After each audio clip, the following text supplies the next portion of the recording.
The cabin smelled of dust and forgotten memories. Every creak of the wooden floors beneath my feet sent my heart racing.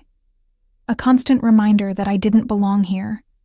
Outside, the pine trees whispered secrets to one another as the wind brushed through their branches, creating a symphony of rustling leaves that both soothed and unsettled me. I'd been here 3 days. 3 days since I'd grabbed my daughter Emma and fled in the middle of the night with nothing but a backpack, some cash, and the crushing weight of terror on my shoulders.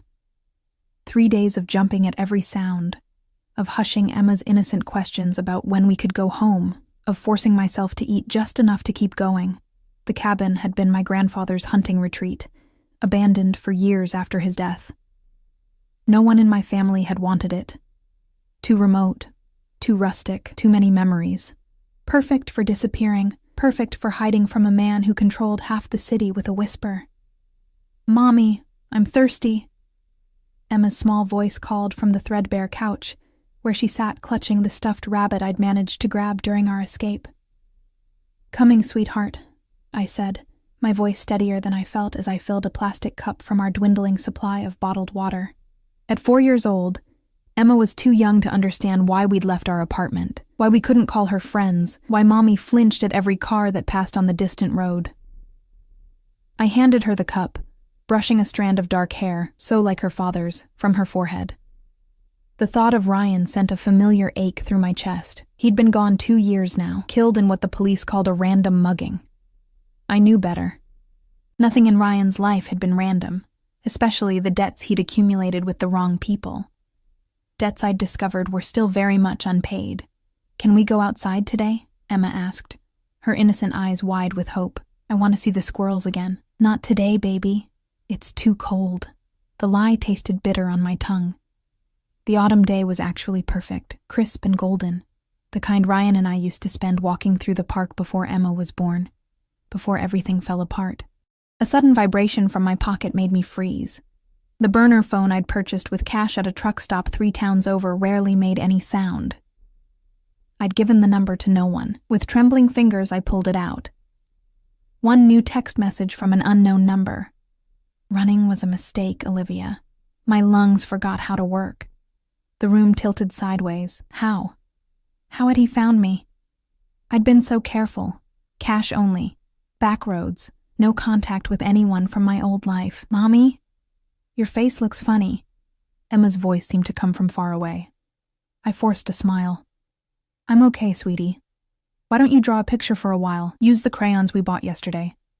While Emma settled on the floor with her paper and crayons, I paced the small cabin, checking and rechecking the locks on the doors and windows. Not that they would stop him if he really came. Nothing stopped Adrian Costas when he wanted something. The memory of our first meeting flashed unbidden through my mind. I had been working as a server at La Speranza, an upscale Italian restaurant that catered to the city's elite. I'd taken the job after Ryan's death, desperate for the generous tips that helped pay for Emma's daycare and our tiny apartment. Adrian had arrived with an entourage of serious-faced men in expensive suits, commanded the private dining room with nothing more than a glance, and somehow, despite being surrounded by beautiful women dripping in diamonds and designer clothes, his eyes had found me. I remember the shock of that first eye contact, the intensity of his gaze cutting through the dimly lit restaurant and pinning me in place. He was beautiful in the way dangerous things often are, sharp edges and perfect symmetry, dark eyes that missed nothing, a mouth that rarely smiled but when it did, transformed his entire face, the 1982 Bordeaux, he'd said when I approached his table, his voice a low rumble that seemed designed to be heard above all others. "And whatever the chef recommends for the table," I'd nodded, trying not to stare at the perfect cut of his black suit, the heavy gold watch on his wrist, the way everyone at the table deferred to him without him having to say a word. I'd known immediately who he was. Everyone in the city knew Adrian Costas, even if the papers never printed what he really did for a living. What I didn't know then was that Ryan had stolen from him before his death. What I couldn't have guessed was that Adrian Costas believed that debts didn't die with people, they passed to their families, or that he would decide I was the payment he wanted. A loud crack from outside snapped me back to the present. Emma's head jerked up from her drawing. "What was that?" she whispered. "Probably just a branch falling," I said.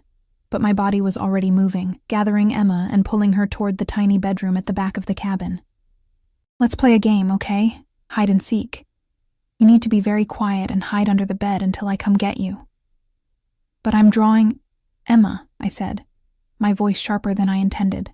"Please. It's important." Something in my expression must have communicated the urgency, because she nodded solemnly and crawled under the bed without further protest. I pulled the worn quilt down to better conceal her and pressed a finger to my lips. "Not a sound until I come back, no matter what. Promise me." "I promise, Mommy," she whispered, her eyes wide with fear she didn't understand, but had somehow absorbed from me. I closed the bedroom door and moved back through the cabin, grabbing the kitchen knife I'd kept within reach since our arrival. The weight of it in my hand did little to calm my racing heart. I peered through the grimy window beside the front door, searching for the source of the noise. Nothing moved in the clearing surrounding the cabin, just wind-stirred leaves and lengthening shadows as the afternoon sun began its descent. Maybe it really had been a falling branch. Maybe. The knock on the door was so unexpected, so ordinary in its rhythm, 3 precise taps, that for a wild moment I wondered if I'd imagined it. Then it came again, more insistent. "I know you're in there, Olivia." His voice, smooth as aged whiskey and twice as intoxicating, cut through the wooden door as if it weren't there at all. "Open the door before I'm forced to damage this charming property." My fingers tightened around the knife handle. Run? There was no back door, only windows, and where would I go? If he'd found me here, he'd find me anywhere. And Emma. 5 seconds, Olivia. Something in his tone, the absolute certainty that I would comply, sparked a flare of defiance through my terror. I stepped forward and yanked open the door, knife held in front of me like a shield. Adrian Costas stood on the porch, one hand raised as if he'd been about to knock again. He looked exactly as I remembered from our brief encounters at the restaurant, immaculately dressed in a charcoal suit despite the remote location. Dark hair swept back from his forehead, jawline sharp enough to cut glass. Behind him, a black SUV with tinted windows idled in the clearing, a hulking figure standing beside it. His eyes, those penetrating dark eyes that seemed to strip away every defense, flicked from my face to the knife and back again, his mouth curved in the ghost of a smile. "Planning to cook dinner?" he asked, his accented voice deceptively light. "Planning to protect my daughter," I countered, hating the tremor in my voice but refusing to back down. "How did you find us?" Adrian didn't answer. Instead, he looked past me, taking in the cabin's sparse interior with a sweep of his gaze. "May I come in?" "No." His eyebrow arched at my refusal, as if no one had ever denied him entry before. Perhaps no one had. "It wasn't a request, Olivia." He stepped forward, and despite myself, I retreated. He moved past me into the cabin, his expensive cologne cutting through the musty air like a blade. My grip tightened on the knife, but we both knew I wouldn't use it, couldn't use it. His bodyguard remained outside, but his presence was an unspoken threat. Adrian surveyed the cabin, the sagging couch, the kitchenette with its ancient appliances, the scattered toys that betrayed Emma's presence. Something dark flashed across his expression. "This is where you choose to bring a child? No running water? Questionable electricity? Miles from civilization?" His voice held a note of genuine incredulity. "What exactly was your plan? Winter is coming. Would you have her freeze to demonstrate your stubbornness?" "We were safe here," I said, the lie obvious to us both, "until you came." He turned to face me fully, and the full force of his attention was like standing in the path of an oncoming train. "You were never safe from me, Olivia. The sooner you accept that reality, the easier things will be for both of us." My hand shook, the knife point dipping toward the floor. "What do you want from me? Ryan's been dead for 2 years. Whatever he took, whatever he owed you, I don't have it. I'm a waitress. I have nothing. That's where you're wrong." Adrian moved closer, and it took everything in me not to back away. "You have something very precious to me." Fear for Emma surged through me like a physical force. "My daughter has nothing to do with this." A flash of surprise crossed his face, quickly masked. "I'm not here for the child. Then what? You, Olivia. He reached out, one finger lightly touching the hand that held the knife. Even that small contact sent electricity up my arm. Your husband didn't just steal money from me. He stole time. Time I could have had with you. I stared at him, uncomprehending. What are you talking about? The first night you served my table, I knew. His voice dropped lower, becoming almost hypnotic. There's a reason I requested you personally every time after. There's a reason I left those tips that paid your rent. Did you never wonder why a man like me would frequent a mediocre Italian restaurant 3 times a week? My mind raced through those evenings, his intense gaze following me, the generous tips, the way he'd sometimes engage me in brief conversation about inconsequential things, the weather, the wine, a book I'd been reading during my break. You were watching me, I whispered, the realization dawning with horror. All this time. Protecting you, he corrected smoothly, until I discovered what your husband had done, what he had kept from me. A sudden cry from the bedroom shattered the moment. Emma. Adrian's head snapped toward the sound, his body tensing. Don't, I said desperately, the knife coming back up between us. Please, she's just a child. Without warning, the cabin door burst open. The bodyguard I'd seen by the car filled the doorway, his expression grim. Sir, we have company. 2 vehicles approaching fast. Adrian's expression hardened instantly. Gone was the man speaking of protection and desire, replaced by something cold and calculating. He pulled a gun from beneath his jacket with practiced ease. Get the child, he ordered me, moving to the window and peering out. Now. Who is it? I asked, not moving. People who want what Ryan took. People who will use you and your daughter to get it. His eyes met mine, and for the first time, I saw something that might have been fear. Not for himself, but for us. People who lack my restraint. The distant sound of engines grew louder. Adrian looked at his bodyguard. Marco, secure the vehicles. Be ready for immediate departure. As Marco disappeared outside, Adrian turned back to me. Olivia, we have perhaps 2 minutes before this becomes very unpleasant. I suggest you get your daughter and anything essential. You're leaving with me. It wasn't a request. It wasn't even a demand. It was simply a statement of fact, delivered with such absolute certainty that argument seemed futile. And yet, why should I trust you? I asked, even as I took a step toward the bedroom. Something like respect flickered in his eyes. Because unlike them, I don't want to hurt you. I never did. The sound of screeching tires on the gravel road made my decision for me. I dropped the knife and ran for the bedroom, throwing open the door and dropping to my knees. Emma, come out, baby. We have to go. Her tear-streaked face appeared from beneath the bed.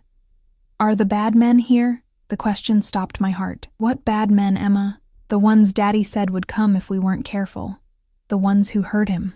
Ryan had never told me about any specific threats, had shielded me from the reality of his dealings. But he'd prepared our daughter? No time to process that now. I pulled Emma into my arms and grabbed our backpack, already packed with essentials, a habit I'd developed during our flight.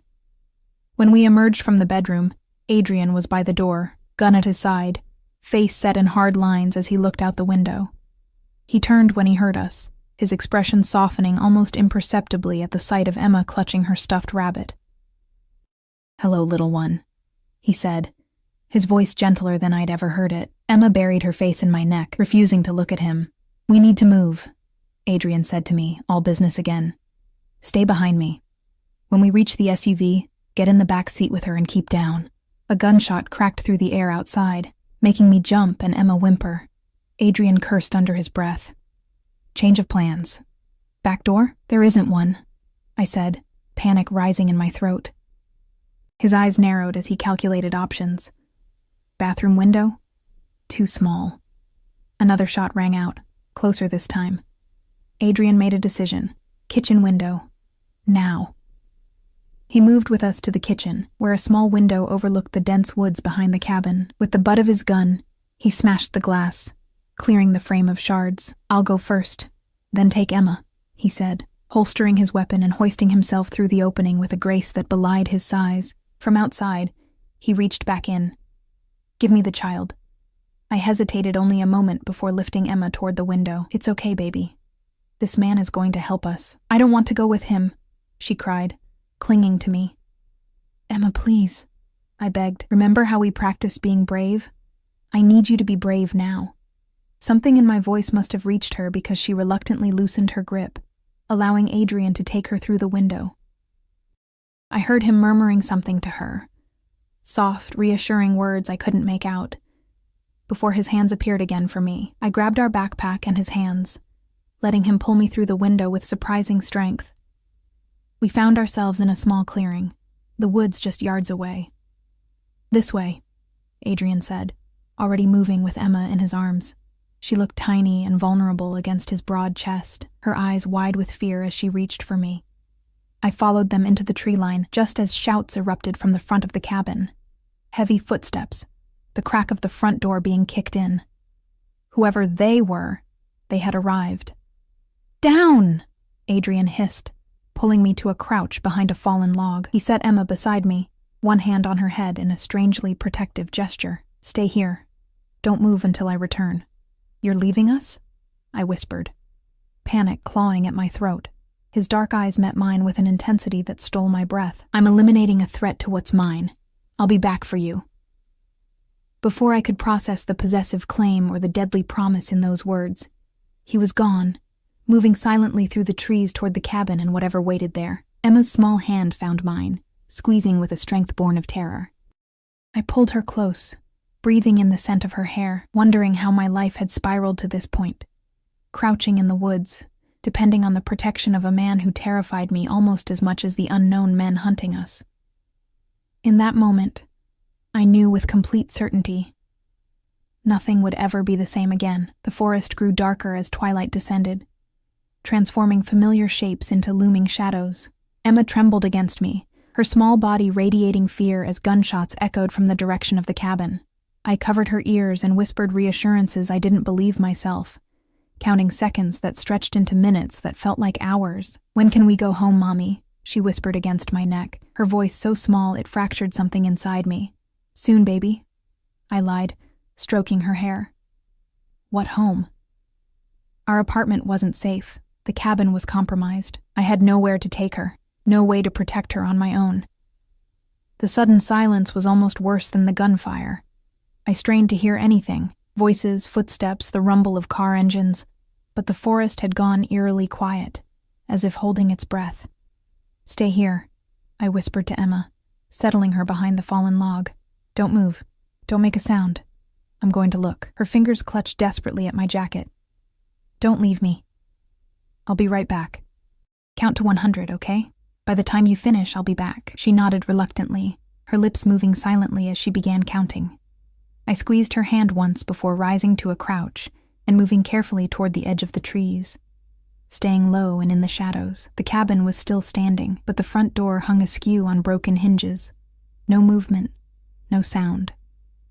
The black SUV remained where it had been parked, but two other vehicles, a silver sedan and a black pickup truck, were now haphazardly positioned in the clearing, their doors left open.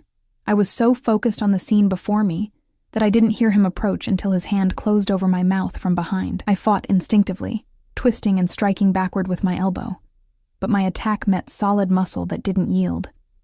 "Quiet," Adrian's voice hissed in my ear, his breath warm against my skin. "It's me."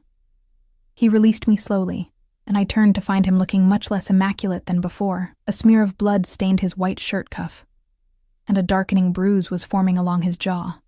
His eyes, though, were the same. Intense, focused, missing nothing. "Where's Emma?" he demanded. "Hidden, safe," I replied, my voice surprisingly steady given the jackhammer rhythm of my heart. "What happened? Who were they?" "Volkov's men," he said. The name clearly meant to mean something to me. When I showed no recognition, his expression darkened. "Your husband never told you who he was working with?" I shook my head. "Ryan kept certain aspects of his life separate." Something like disgust flickered across Adrian's face. "He kept you in the dark while painting a target on your back. Admirable." The bitterness in his tone sparked my defensive instinct. He was trying to protect us. He failed. The blunt assessment hung in the air between us. We need to move. Get Emma. I wanted to argue, to defend Ryan's memory, but this wasn't the time. Instead, I turned and moved quickly back to where I'd left Emma.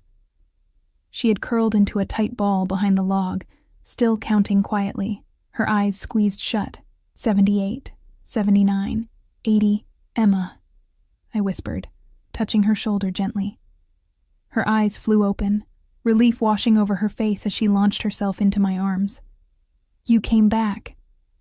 Of course I did. I'll always come back for you. I held her close, wondering if that was a promise I could keep. Adrian appeared beside us, scanning the forest with wary eyes. We need to move now. My car is waiting at the access road, half a mile east. Your bodyguard? I asked, remembering Marco. A shadow passed over Adrian's expression. Taking care of loose ends. The cold calculation in his voice sent a chill through me. This man had almost certainly just killed people, and here he stood discussing it as casually as one might mention picking up groceries. Emma stared up at him, her eyes huge in her pale face. Are you one of the bad men? I tensed, waiting for his reaction to her innocent yet damning question. Adrian crouched down to her level, surprising me. His voice, when he spoke, held none of the hardness he'd directed at me. There are many kinds of bad men in this world, little one. Some want to hurt you, some want to protect you. His dark eyes met Emma's without flinching. I'm the kind who protects what belongs to him. Emma considered this with the solemn thoughtfulness only children can muster. Does Mommy belong to you? My breath caught. Before I could intervene, Adrian's mouth curved in a slight smile that transformed his severe features. Yes, he said simply. She just doesn't know it yet. Heat rushed to my face, anger, fear, and something else I refused to name. Emma, we need to go now. Can you be brave and walk quietly through the forest with us? She nodded, clutching her rabbit tighter. Adrian straightened and turned without another word, clearly expecting us to follow. With no better options, we did. The forest grew darker as we walked, the trees closing in around us. Adrian moved with the confidence of someone who knew exactly where he was going, occasionally reaching back to steady me when I stumbled on unseen roots or rocks. Emma walked beside me, her small hand clutched in mine, remarkably quiet despite her exhaustion. After what felt like forever, the trees thinned, revealing a narrow dirt road where a sleek black Mercedes waited, engine idling. Adrian opened the rear door, gesturing for us to get in. Where are you taking us? I asked, hesitating at the door. Somewhere safe, he replied, a hint of impatience in his tone. Questions later, Olivia. The use of my name, the way it rolled off his tongue like he'd said it 1,000 times in private, sent another inappropriate shiver through me. I pushed the feeling away and helped Emma into the back seat before sliding in beside her. The interior of the car smelled of expensive leather and Adrian's cologne. The driver, another suit-clad man with the same vigilant eyes as Marco, didn't turn or speak as Adrian took the seat opposite us. As the car pulled away, Emma's exhaustion finally caught up with her. She slumped against me, her eyes fluttering closed despite her efforts to stay awake. Within minutes, she was asleep, her breathing deep and even. I envied her ability to find rest in the midst of chaos. My own mind raced with questions, fears, and the growing suspicion that I'd just traded one dangerous situation for another. Adrian watched us from across the spacious back seat, his expression unreadable in the dim light. The silence stretched between us until I couldn't bear it any longer. You said Ryan stole time from you, I whispered, careful not to wake Emma. What did you mean? His gaze shifted to the window, where the darkened countryside blurred past. Your husband approached me for a loan 2 years before his death, a substantial amount. For what? He claimed it was for a business investment. In reality, he was paying off debts to the Volkovs. Adrian's jaw tightened. The terms of my loan were generous, but included certain provisions. An uneasy feeling settled in my stomach. What kind of provisions? His eyes returned to mine, holding me captive with their intensity. An introduction to his beautiful wife. A dinner, perhaps. The beginning of an acquaintance. I stared at him, struggling to process this revelation.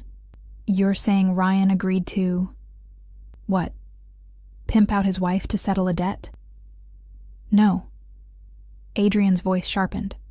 I'm saying I saw you once, at a charity event where you accompanied Ryan, and I wanted to know you. The loan was business. The introduction would have been personal. But it never happened, I said slowly, trying to piece together this bizarre narrative. Because Ryan realized who you could become to me. Adrian leaned forward slightly, his voice dropping lower. He saw how I watched you that night, and instead of honoring our agreement, he disappeared with my money, taking you and hiding you in plain sight in that miserable apartment under your maiden name. My head spun with this new information. Ryan had changed our last name shortly after Emma was born, claiming it was for a fresh start. We'd moved across the city, and he'd insisted I quit my job at the art gallery. I'd love to stay home with Emma. At the time, I'd believed it was because he wanted me to enjoy motherhood. Now, I wondered if he'd been hiding me. You couldn't possibly have felt anything for me from one glimpse at a charity event, I said, disbelief evident in my voice. Something dangerous flashed in Adrian's eyes. Don't presume to tell me what I can or cannot feel, Olivia. The car slowed, turning onto what appeared to be a private road flanked by tall iron gates that opened as we approached. Beyond them, a massive house emerged from the darkness, a modern fortress of stone and glass perched on a hillside, lights glowing warmly from within. Where are we? I asked, peering through the window. My home. Adrian straightened his cuffs, a gesture so normal it seemed out of place after the violence of the past hour. One of them, at least. The car circled a fountain before stopping at the front entrance. Before the driver could exit, Adrian was opening his own door and coming around to our side. He opened the door quietly, mindful of the sleeping child. She needs to rest, he said, looking at Emma's exhausted face. I'll have a room prepared for her. The casual way he slipped into making decisions for my daughter reignited my anger. We're not staying here. Adrian's expression hardened. The Volkovs now know you exist. They believe you have what Ryan took. The fact that you don't won't matter to them. He leaned closer, his voice dropping to a dangerous whisper. They will find you, Olivia, and they will use that child to make you give them what you don't have. Is that what you want? Fear coiled in my stomach. No. Then for once in your life, accept help when it's offered. He straightened, nodding to the driver who had appeared silently beside the car. Dmitri will carry her inside. I tightened my hold on Emma. I can carry my own daughter. Something like approval flickered across Adrian's face. As you wish. I slid out of the car with Emma in my arms, her weight a familiar comfort, as I followed Adrian up the stone steps to the front door. It opened before we reached it, revealing an elegant woman in her 60s, with steel-gray hair pulled into a perfect chignon. Mrs. Petrov, Adrian addressed her with unusual deference. Prepare the blue suite for our guests. The child will need a bed. Of course, Mr. Costas. Her accent was similar to Adrian's, Eastern European, but softened by years in America. Her sharp eyes took in my disheveled appearance and the sleeping child in my arms, but her expression remained neutral. This way, please. She led us through a marble foyer, larger than my entire apartment, and up a sweeping staircase. The house was a study in restrained luxury. No gaudy displays of wealth, just impeccable craftsmanship and materials that whispered, rather than shouted their value. The blue suite turned out to be a spacious bedroom with an adjoining sitting room and bathroom, all decorated in various shades of blue and cream. A king-sized bed dominated the bedroom, while a smaller room connected to it held a twin bed that looked perfect for Emma. I'll bring up some nightclothes, Mrs. Petrov said, her eyes softening slightly as she looked at Emma. And perhaps something for the little one to eat when she wakes? Thank you, I said, grateful for this small kindness in the midst of madness. As Mrs. Petrov left, Adrian remained in the doorway, watching as I gently laid Emma on the bed and removed her shoes. Why are you doing this? I asked without looking at him, carefully tucking a blanket around my daughter's sleeping form. I told you. I protect what's mine. I turned to face him, keeping my voice low but intense. I am not yours.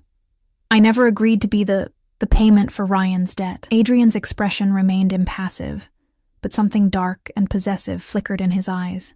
The dead is irrelevant now. It died with him. Then what do you want from me? He moved into the room then, closing the distance between us with slow, deliberate steps. I held my ground, refusing to back away even as every instinct screamed for me to run. What I've wanted since I first saw you, he said, his voice a low rumble that seemed to vibrate through my chest. The chance to know you, the opportunity to make you see that your life before now, the struggling, the running, the fear, was unnecessarily difficult. And in return, his mouth curved in that barely there smile that transformed his face. You're already assuming there's a price. Perhaps that's Ryan's legacy, teaching you that everything comes with conditions.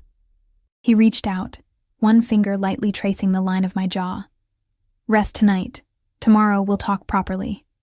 The gentle touch sent electricity racing across my skin. I stepped back, wrapping my arms around myself. You're not what I expected. Curiosity replaced the intensity in his gaze. And what did you expect? Someone crueler, less controlled. I searched for words to describe the monster I'd constructed in my mind. The kind of man who would kill without hesitation. I am that man, Olivia. The simple admission hung in the air between us. Never doubt it. But not with you. Never with you. Before I could respond, Mrs. Petrov returned with a stack of folded clothing and a covered tray. Adrian nodded to her and stepped back. I'll leave you to rest, he said. There are guards posted throughout the property. You and Emma are safe here. He paused at the door, his dark eyes finding mine one last time. Don't try to leave. It would disappoint me. The soft click of the door as it closed behind him was somehow more ominous than a slam would have been. Mrs. Petrov busied herself laying out the clothes, silk pajamas that looked my size, a small nightgown for Emma, and basic toiletries. The bathroom is fully stocked, she said, gesturing to the adjoining door. There's food under the cover when you're hungry, and a phone by the bed. Dial 0 if you need anything. Her kindly efficiency reminded me of my own grandmother, making the surreal situation feel even more disorienting. Mrs. Petrov, I said as she turned to leave. What kind of man is he, really? She paused, considering her answer carefully. Mr. Costas is a complicated man, dangerous to his enemies, loyal to those under his protection. Her eyes, sharp despite her age, met mine directly. If he has decided you are his to protect, then you are fortunate. If he has decided you are his to possess... She left the sentence unfinished, a small shrug completing the thought more eloquently than words could have. After she left, I checked the door. Not locked, but what difference did it make? Where would I go? How far would I get with Emma before Adrian's men, or worse, these Volkovs, found us? I moved to the large window overlooking the manicured grounds. Security lights illuminated the perimeter, and I could make out the shapes of men patrolling. Guards, Adrian had called them. Or jailers, depending on your perspective. Emma stirred in her sleep, murmuring something unintelligible before settling again. I watched her for a moment, struck by how peaceful she looked, unaware of the danger surrounding us, trusting that I would keep her safe. But could I? Was Adrian right? Was staying here, under his protection, the best chance we had? I sank onto the edge of the bed, the weight of the day crashing down on me all at once. The cabin, Adrian's arrival, the attack, the revelations about Ryan, it was too much to process. One thing was clear. The life I thought I'd had with Ryan had been built on lies. He'd been involved in something dangerous enough to get him killed, something that now threatened Emma and me. He'd hidden me from Adrian for reasons I still didn't fully understand. And Adrian Costas, the man I'd been taught to fear, the criminal, the monster, had saved us. For now.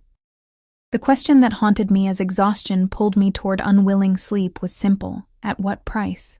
Morning arrived with disorienting brightness. For a moment I couldn't remember where I was.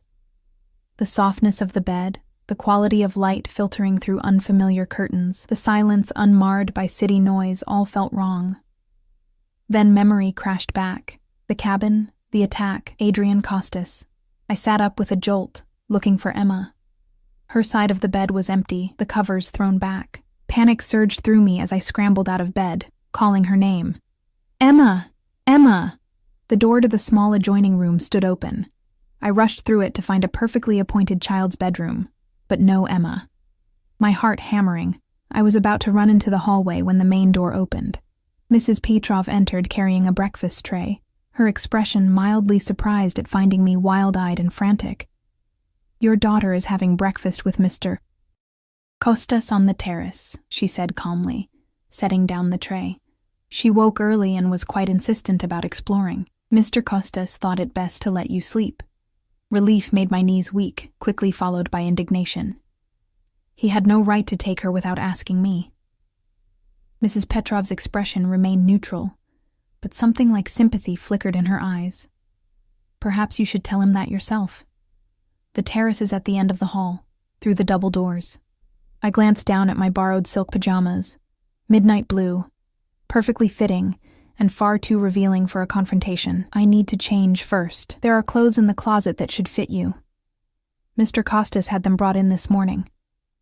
She gestured toward a door I hadn't noticed the night before. The casualness with which Adrian made these arrangements, my clothes, my breakfast, my daughter, sent a fresh wave of anger through me.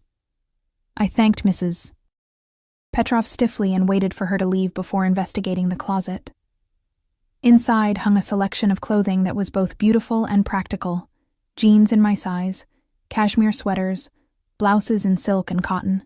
Nothing ostentatious or overtly sexy, but all of it expensive and tasteful. I chose the most modest option: jeans and a cream-colored sweater that felt like wearing a cloud. After a quick visit to the bathroom, where I found every possible toiletry I might need already laid out, I headed down the hallway in search of the terrace.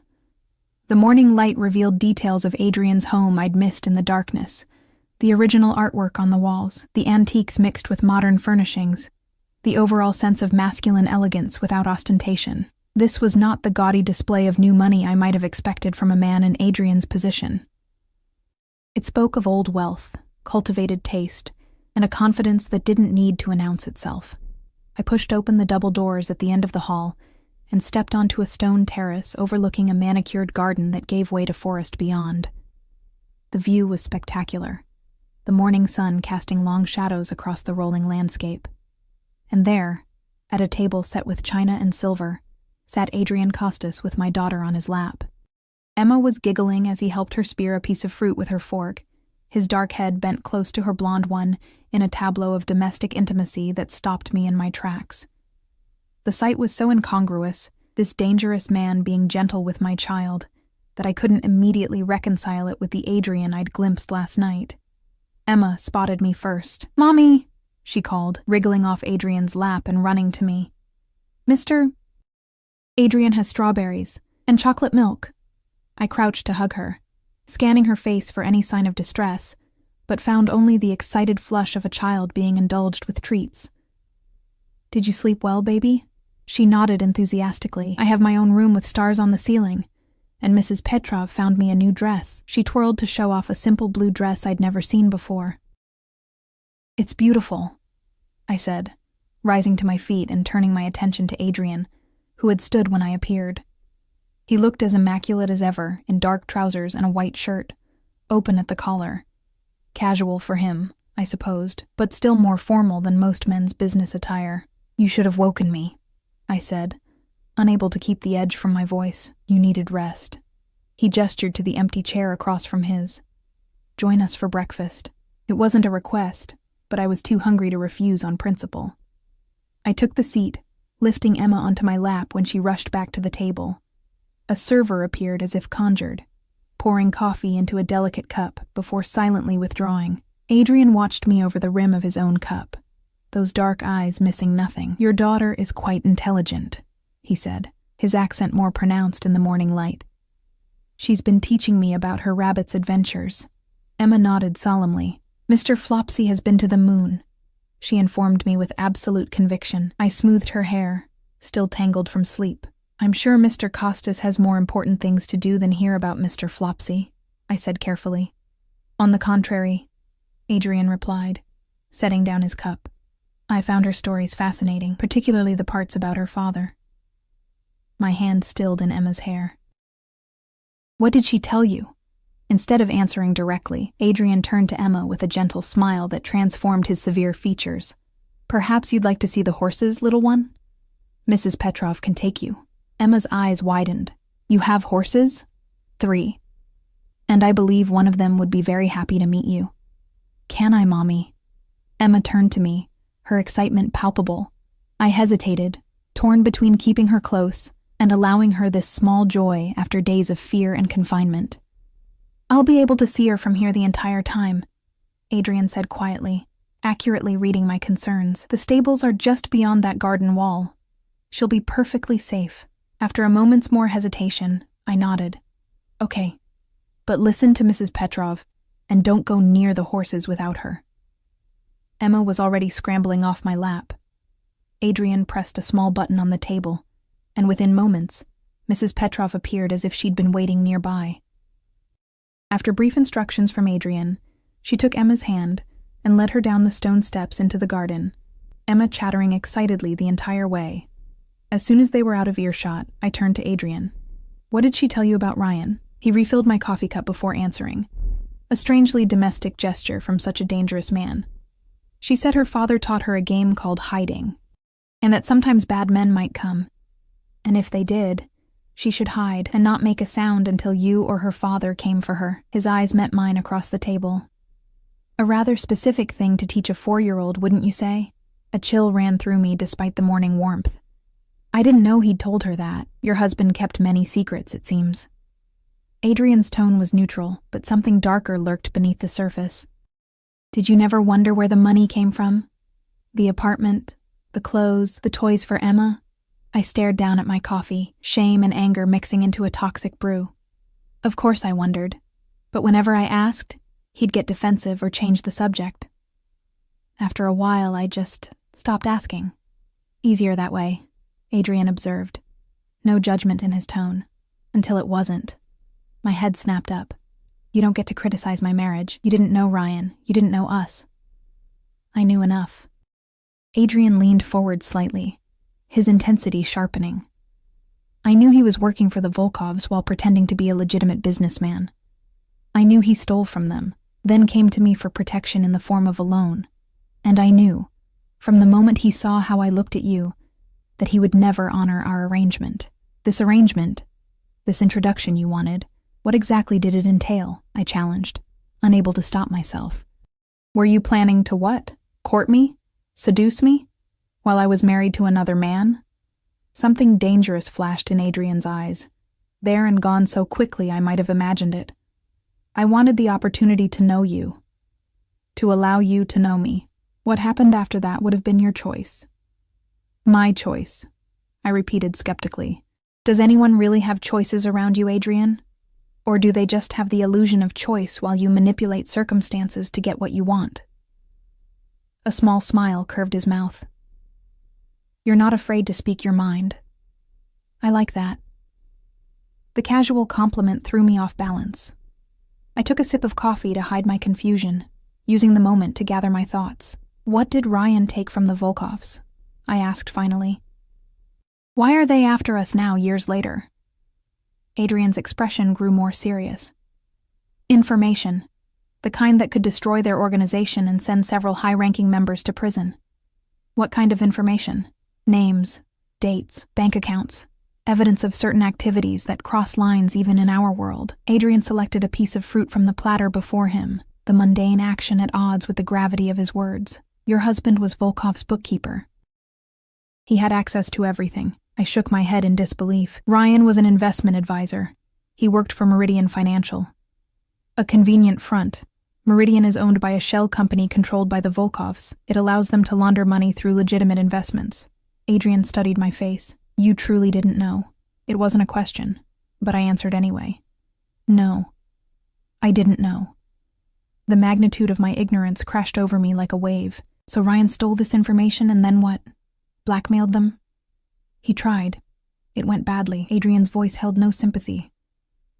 When that failed, he came to me, ostensibly for protection. What he really wanted was leverage, an alliance with a rival that would make the Volkovs hesitate to move against him. And you gave him money instead, I said slowly, piecing it together. Why? Adrian's gaze shifted to the garden, where Emma was now carefully petting the nose of a chestnut horse under Mrs. Petrov's watchful eye. I told you why. The implication hung in the air between us. For me. He'd given Ryan money because of me, a woman he'd glimpsed at a charity event and developed some kind of obsession with. That's insane, I said finally. You couldn't possibly have felt anything real from one brief sighting. His eyes returned to mine, dark and fathomless. When I was 12 years old, my father took me to the Hermitage Museum in St. Petersburg. In one of the galleries hung a painting. Nothing famous, just a small landscape by a minor artist. But something about the quality of light, the way the artist had captured a fleeting moment of perfect beauty. He paused, his gaze intense. I stood before that painting for an hour, while my father concluded his business elsewhere in the museum. 25 years later, I still remember every detail. Some things imprint themselves on you instantly, Olivia. You were such a thing. The unexpected poetry of his words robbed me of response. This was not the crude criminal I'd expected, not the thuggish caricature that Ryan's few references had painted. Before I could formulate a reply, a man appeared at the terrace doors. Not a server, but someone with the same watchful alertness as Marco and the driver from last night. Sir, he said deferentially, there's a situation requiring your attention. Adrian's expression hardened instantly, the momentary vulnerability vanishing behind a mask of cool authority. Excuse me, he said to me, standing. Please, finish your breakfast. I'll have Mrs. Petrov bring Emma back shortly. Without waiting for my response, he followed the man inside, leaving me alone with my swirling thoughts and the spectacular view that now felt like a beautiful prison. I watched Emma in the garden below, her small face alight with joy as she fed the horse a carrot under Mrs. Petrov's guidance. She looked happier than I'd seen her in months. The realization sent a pang through my heart. Had I been so consumed by grief and worry that I'd failed to see how our precarious existence was affecting her? The server reappeared to refresh my coffee and inquire if I needed anything else. I asked for some fruit for Emma, and he withdrew with a small bow that felt oddly formal. When he'd gone, I allowed myself to really look at my surroundings. Adrian's home was set on what appeared to be hundreds of acres of private land. The terrace where I sat overlooked not just gardens but forested hillsides that stretched to the horizon. In the distance, I could make out what might have been a lake, glinting in the morning sun. Beautiful. Isolated. Secure. Perfect for keeping someone hidden away from the world. The thought sent a chill through me despite the warming day.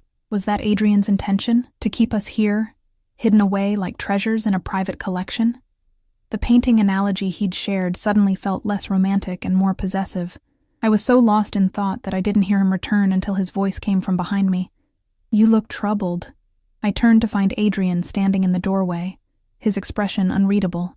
I'm trying to understand what happens now, I said honestly. He moved to retake his seat across from me. Now you and Emma stay here, under my protection, until I've resolved the situation with the Volkovs. And how long will that take? As long as necessary. His tone made it clear that this wasn't negotiable. We can't just disappear from our lives indefinitely, Adrian. I have a job. Emma has preschool. People will notice we're missing. Something like amusement flickered in his eyes. You've already disappeared, Olivia. You fled your apartment 3 days ago. You haven't shown up for your shifts at La Speranza. No one has reported you missing, which suggests you don't have anyone close enough to notice your absence. The brutal truth of his assessment stung more than I wanted to admit. Since Ryan's death, I'd withdrawn from friends, focused solely on survival and caring for Emma. There was no one who would miss me immediately. No family nearby. No close friends who checked in regularly. What about Emma? I tried again. She needs stability, routine. She can't just stay here indefinitely. Why not? Adrian gestured to the expansive grounds. There's space to play, animals, fresh air. Mrs. Petrov was a teacher before she came to work for me. She could continue Emma's education. She would want for nothing here. The casual way he rearranged our lives, making decisions that should be mine, ignited my anger again. And what about what I want? Or does that not factor into your plans? What do you want, Olivia? His question seemed genuinely interested. To return to your cramped apartment? Your exhausting job with its meager tips, looking over your shoulder, wondering when someone will recognize you or Emma? I want freedom, I shot back. The right to make my own choices. Freedom is an illusion for most people.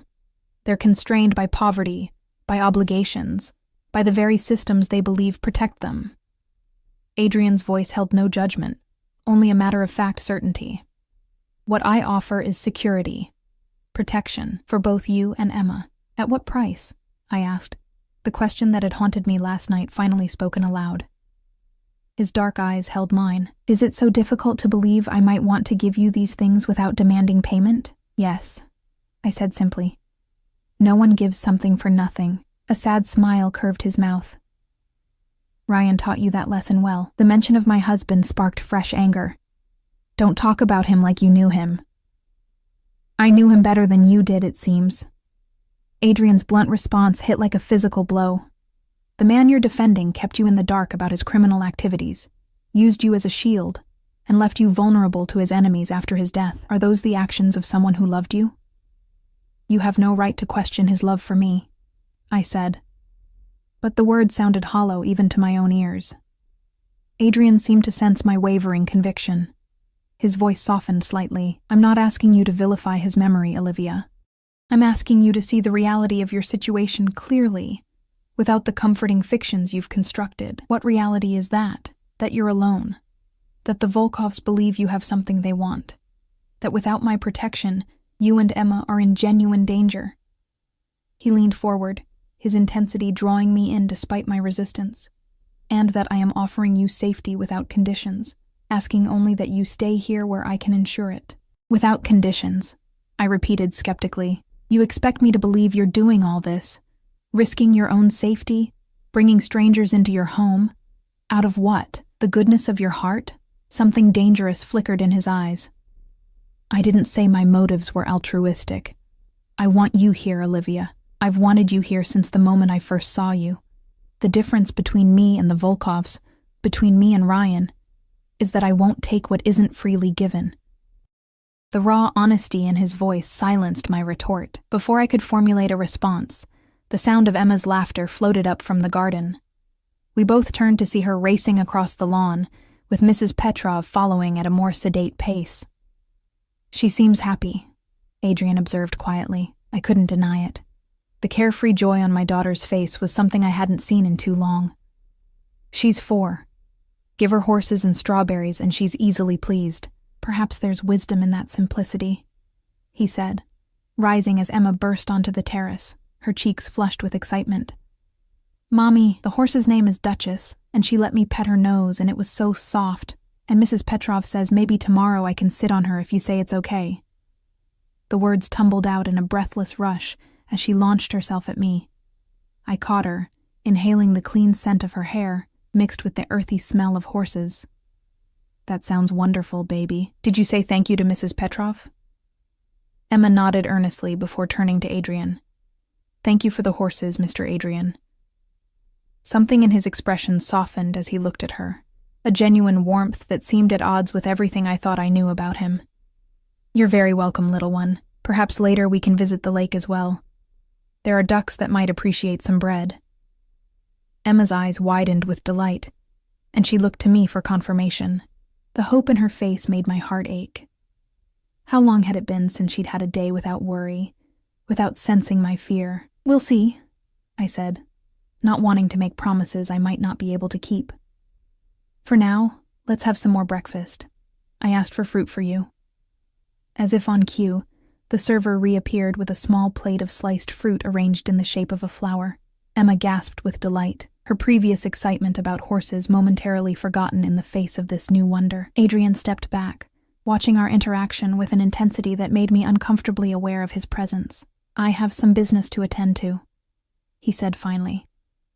Mrs. Petrov will show you around the grounds if you wish. Consider this your home for now, Olivia. You'll find there are no locked doors. No locked doors, perhaps. But I had no illusions about the guards I'd glimpsed patrolling the property.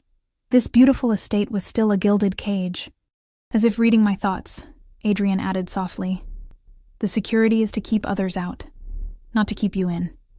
Remember that. He turned to leave, then paused, looking back at Emma, who was carefully selecting pieces of fruit from her plate. She has your eyes, but the rest, she favors her father. Something in his tone made me look up sharply, but he was already walking away, leaving me to wonder at the strange note of... what? Bitterness? Regret? Is Mr. Adrian your friend, Mommy? Emma asked, oblivious to the tension in the air. I hesitated, searching for a simple truth in the complex reality. He's helping us right now, baby, Emma nodded, accepting this with a child's easy trust. I like him. He talks to me like a big person, not a baby. The observation, so simple yet perceptive, gave me pause. Emma was right. Adrian had spoken to her with the same seriousness he used with adults, never adopting the condescending tone many people used with children. It was a small thing, yet it complicated the image I was trying to maintain of him as simply a dangerous man with obsessive tendencies. Like everything about Adrian Costas, the reality was proving far more complex than I had anticipated. As I helped Emma with her breakfast, I couldn't shake the feeling that I was balanced on a knife's edge. On one side lay safety, security, and a life of protected luxury for my daughter. On the other, a freedom that might prove more dangerous than I could handle alone. And beneath it all, the growing certainty that Adrian Costas would not wait forever for me to choose. Days at Adrian's estate fell into an unexpected rhythm. Each morning, I woke expecting to feel like a prisoner, but instead found myself adapting to a life more peaceful than any I'd known since Ryan's death. Emma blossomed under Mrs. Petrov's gentle guidance, spending her days exploring the gardens, visiting the horses, and delighting in the simple joys of childhood without the shadow of fear that had followed us for so long. Adrian himself was often absent, his business taking him away for hours, or sometimes full days. When he was present, he maintained a careful distance, never pushing for more than conversation, never making demands. Yet I felt his eyes on me constantly, watching with an intensity that should have frightened me, but instead stirred something I wasn't ready to name. By the 5th day, the initial shock had worn off, leaving me in a strange limbo, not quite a guest, not quite a prisoner, existing in a bubble of luxury, while questions about our future remained unanswered. That afternoon, I found myself in Adrian's library, a room that had quickly become my sanctuary. 2 stories of books lined the walls, accessible by a rolling ladder that slid smoothly along brass rails. The scent of leather bindings and old paper hung in the air, mingling with the faint aroma of the coffee I'd brought with me. Emma was napping under Mrs. Petrov's watchful eye, giving me a rare moment of solitude. I trailed my fingers along the spines of first editions and rare volumes, marveling at the collection. My art history degree, unused since Emma's birth, had left me with an appreciation for beautiful things, and Adrian's library was filled with them. Find anything interesting? Adrian's voice came from the doorway, startling me. I turned to find him watching me, dressed more casually than usual in dark jeans and a charcoal sweater that softened his usual severity. The effect was disconcertingly appealing. You have a first edition Hemingway, I said, gesturing to the shelf before me. And what appears to be an original copy of Blake's Songs of Innocence. Surprise flickered across his face. You know Blake? I shrugged, suddenly self-conscious. I studied art history before. Before Emma. Blake's illustrations were part of the curriculum. What would you have done with that degree? He asked, moving into the room but keeping a respectful distance. If life had taken a different turn. The question caught me off guard. No one had asked about my abandoned dreams in years. I wanted to work in museum curation. I had an internship at the Hillman Gallery lined up. But then I got pregnant, and Ryan thought it would be better if I stayed home with Emma. Ryan thought, Adrian repeated, a note of disapproval in his voice. And what did you think? I looked away, uncomfortable with his perception. It made sense at the time. Childcare is expensive, and my starting salary would barely have covered it. And now? If circumstances were different, the question stirred dormant ambitions I'd buried deep after Ryan's death, when survival became my only priority. Emma starts kindergarten next year. I'd thought maybe then I could look for something in my field again. Adrian nodded thoughtfully, moving to a cabinet nestled between bookshelves. He opened it to reveal a collection of art books, pulling out a large volume and bringing it to where I stood. "Perhaps this might interest you," he said, handing me the heavy book. I took it, reading the title with surprise. Private Collections of Eastern Europe. Hidden Masterpieces of the 20th Century. It was a museum-quality publication, the kind that cost hundreds of dollars, and was typically found only in university libraries. "Thank you," I said, genuinely touched by the thoughtful gesture. "I look forward to reading it." Something like pleasure crossed his face, a brief softening around the eyes, gone so quickly I might have imagined it. "I have a small collection myself. Nothing as significant as what you'll find in those pages, but perhaps tomorrow I could show you." "You collect art?" The revelation shouldn't have surprised me given the evidence of his taste throughout the house, but somehow it did. "I collect beauty in various forms," he said, his gaze holding mine for a beat too long. "Things that speak to me on a level beyond mere appreciation." The double meaning wasn't lost on me. Heat crept up my neck as I looked away, pretending to examine the book's cover. "Olivia."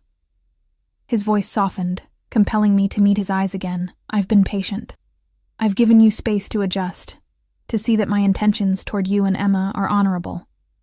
But we need to discuss what happens next."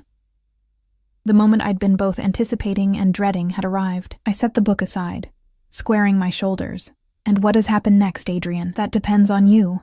He moved to the leather chair near the window, gesturing for me to take the one opposite. When we were both seated, he continued.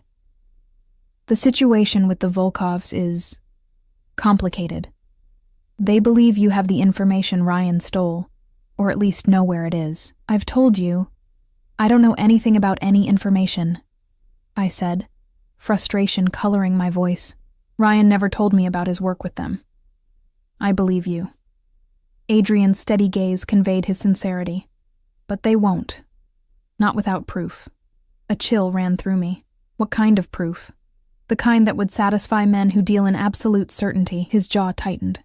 "Which is why you and Emma need to remain here, under my protection, until this is resolved permanently." "Permanently," I repeated, the word hanging between us. "What exactly does that mean?" Adrian leaned forward slightly, his intensity drawing me in despite my resistance. "It means I remove the threat entirely. The Volkovs have crossed a line by targeting you and Emma. In our world, there are rules about involving innocents, especially children. Their actions have given me justification to move against them in ways that would otherwise upset certain balances of power." The casual way he discussed what sounded like warfare between criminal organizations sent a shiver down my spine. "And if I don't want to be part of whatever moving against them entails?" "You're already part of it, Olivia." His voice held no cruelty, only a pragmatic certainty. "The moment Ryan stole from them, the moment he came to me for protection, he made you part of this world. The only choice you have now is whose protection you accept." Anger flared, hot and sudden. "That's not a choice at all. It's the only one available to you at present." Adrian's expression remained impassive, but something like regret flickered in his eyes. "I wish I could offer you alternatives that wouldn't endanger you or Emma. I can't." The truth in his words doused my anger as quickly as it had ignited. "So we stay here, hidden away, while you..." "What? Go to war with the Volkovs? How long will that take? Weeks? Months? Years?" "Not years," he said with certainty. "But I won't lie to you. It won't be resolved overnight. These things require careful planning, strategic moves." I stood abruptly, needing to move, to breathe. "And in the meantime, Emma and I just exist in this beautiful prison, waiting. What kind of life is that for her? For me?" Adrian rose as well, but didn't approach. "This isn't a prison, Olivia. You could make a life here, a good one. Emma already seems happy. You could pursue your interest in art, perhaps even work with my collection. When the situation is resolved, you could have the freedom to come and go as you please." "As I please? Or as you permit?" I challenged, unable to keep the bitterness from my voice. Something dangerous flashed in his eyes. "Do you truly believe I brought you here to keep you captive? That I want you only as a possession to be displayed and controlled? I don't know what you want. I admitted, the fight draining out of me.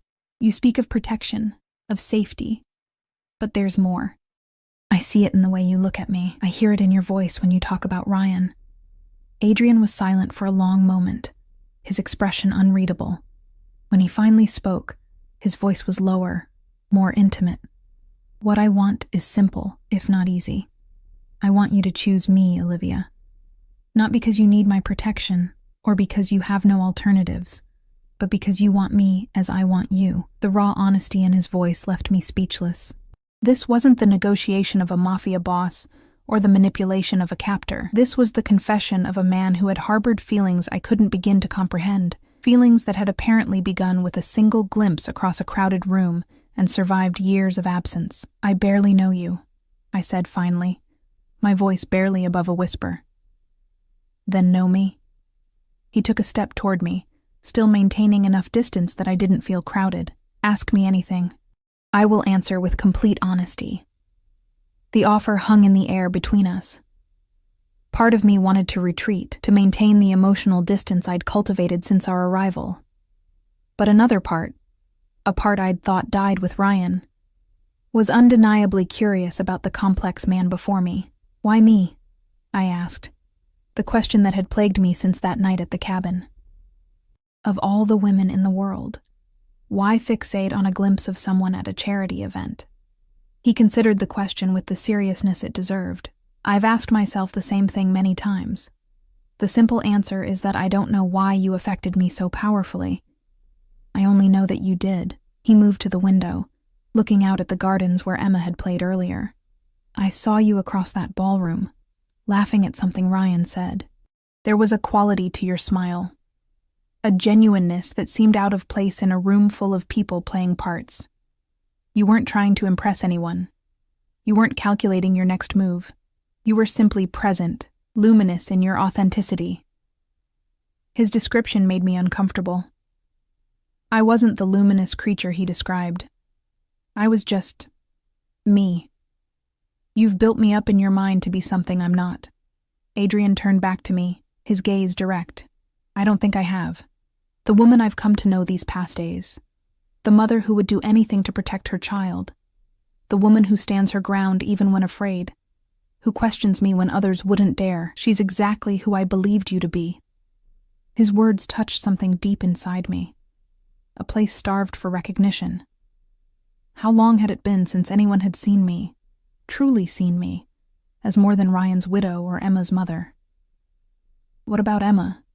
I asked, changing the subject to safer ground. If we stayed, what place would she have in your life? In this world you inhabit? A shadow crossed his face. Emma would be under my protection, given every advantage, every opportunity. She would want for nothing. That's not what I asked, I pressed. Would you see her as yours? Or would she be an obligation you accepted to have me? Adrian's expression darkened. I don't consider children obligations, Olivia. I consider them sacred. Emma would be family, protected, cherished, raised with every privilege I could provide. Even though she's Ryan's daughter? The question slipped out before I could stop it. Something complicated flickered across Adrian's face. Pain, anger, resignation. She is your daughter. That's what matters to me. The simple declaration held such conviction that I found myself believing him. Whatever his feelings about Ryan, and they were clearly complex and largely negative, they didn't extend to Emma. Before I could respond, Mrs. Petrov appeared in the doorway, Emma's small hand in hers. My daughter's face was still flushed with sleep, her hair mussed from her nap. "I'm sorry to interrupt," Mrs. Petrov said, her sharp eyes taking in our positions, the tension in the air. "But Miss Emma has awakened and was asking for her mother." "Mommy!" Emma broke free from Mrs. Petrov's gentle hold and ran to me. I crouched to catch her, inhaling the warm, sleepy scent of her. "Did you have a good nap, baby?" I asked, smoothing her hair.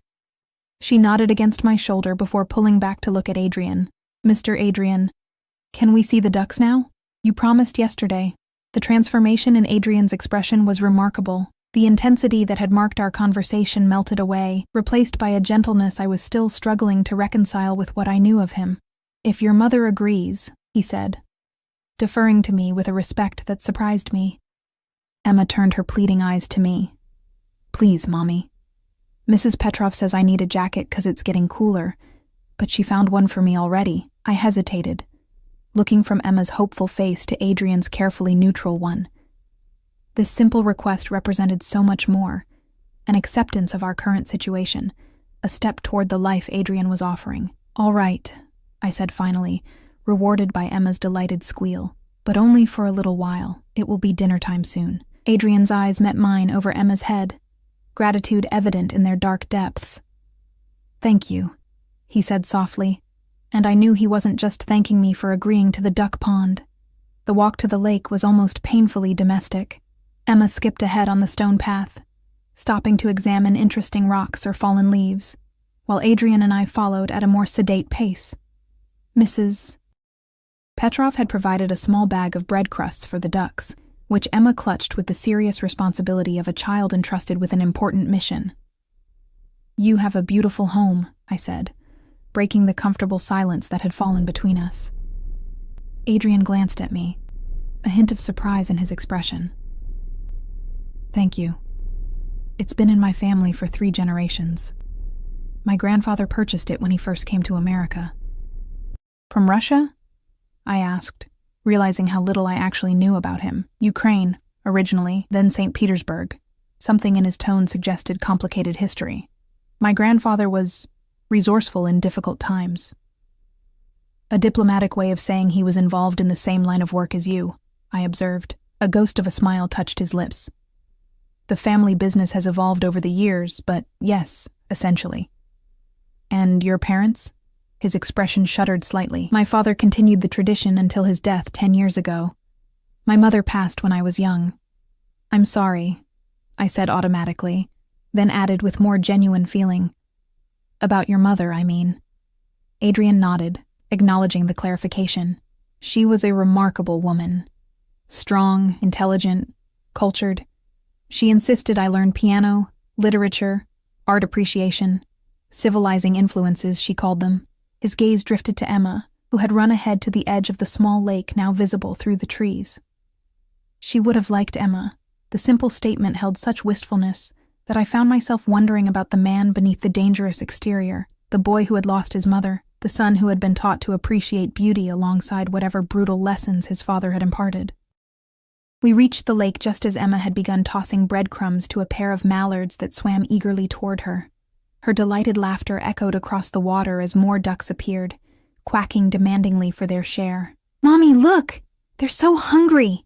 she called, her entire face alight with joy. I moved to stand beside her, showing her how to break the bread into smaller pieces so it would last longer.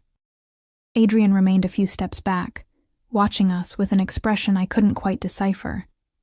Something between longing and contentment.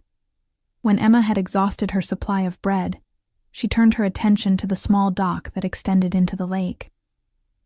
"Can we go out there?" "It's getting late," I began, but Adrian stepped forward. "The dock is quite safe," he said. "I had it rebuilt last summer. Just stay away from the edge." Emma looked to me for permission, and after a moment's hesitation, I nodded. She ran ahead, her excitement palpable as her small feet thumped against the wooden planks. Adrian and I followed more slowly, the weathered dock solid beneath our feet. At the end, Emma crouched down to peer into the water, pointing excitedly at tiny fish darting among the reeds. "This is nice," I admitted quietly, watching my daughter's innocent wonder. "Peaceful." Adrian stood close beside me, his presence warm in the cooling evening air. "It could always be like this," he said softly, his voice for my ears alone. "You and Emma, safe, happy, free to enjoy simple pleasures without looking over your shoulder." I wanted to resist the picture he painted, to remind myself of all the reasons to be wary of him, and the life he offered. But standing there, watching Emma's uncomplicated joy after months of tension and fear, I found my resistance weakening. "What happens if I say yes?" I asked, barely audible over the gentle lapping of water against the dock. "If I agree to stay, to give this a chance, what exactly am I agreeing to?" Adrian was silent for a long moment, as if weighing his words carefully. You would be agreeing to allow me to court you properly, Olivia. To build something real between us, at whatever pace feels right to you. There would be no demands, no expectations beyond honesty. Emma would have stability, safety, and as much normalcy as possible given the circumstances. And if, after a time, I decided it wasn't working, I pressed, needing to understand the parameters of this proposed arrangement. If I wanted to leave? His jaw tightened almost imperceptibly. I would not force you to stay, but I would ensure you had a safe place to go. A new identity, resources, protection from a distance. I would not abandon you to the Volkovs, or anyone else who might wish you harm because of your connection to me. It was more than I had expected, this acknowledgement that I might ultimately reject him, this promise of continued protection without possession. It spoke of a respect I hadn't anticipated. And us? I asked, gesturing between us. Physically, I mean. A flash of heat in his eyes was quickly controlled. As I said, at whatever pace feels right to you. I have waited years already, Olivia. I can be patient. The simple declaration sent an unexpected shiver through me. The attraction between us was undeniable, a current of electricity that seemed to intensify with each day that passed. I had tried to attribute it to Stockholm Syndrome, to the natural response to being protected by a powerful man, but I knew, with growing certainty, that it was more than that. I need time, I said finally, honesty compelling me to add, not to decide if we'll stay. I know we don't have better options right now, but to understand what it means, what you mean to me. Adrian nodded, acceptance in his expression. Time you shall have. Emma's excited voice broke the moment between us. Mommy, Mr. Adrian, look, a turtle. We both turned to see her pointing at a small painted turtle, sunning itself on a partially submerged log near the dock. Adrian crouched beside her, his voice taking on a teaching tone as he explained about the turtle's habits and habitat. Emma listened with rapt attention, asking questions that Adrian answered with surprising knowledge and patience. Watching them together, this dangerous man gentling himself for a child's curiosity, I felt something shift inside me. The simplistic image I'd constructed of Adrian Costas was crumbling, revealing complexities I was only beginning to understand. As the sun began its descent toward the horizon, casting golden light across the lake, Adrian suggested we return to the house for dinner. Emma, tired but happy, slipped her small hand into his without hesitation as we walked back along the stone path. The sight of their joined hands, her tiny fingers engulfed by his much larger ones, created a lump in my throat I couldn't explain. Halfway back to the house, Emma's steps began to drag with fatigue. Without comment, Adrian lifted her into his arms, settling her against his chest, as if he'd done it 100 times before. She laid her head on his shoulder, her eyes heavy with contentment. You're strong like my daddy was, she murmured sleepily. I tensed, waiting for Adrian's reaction to the comparison.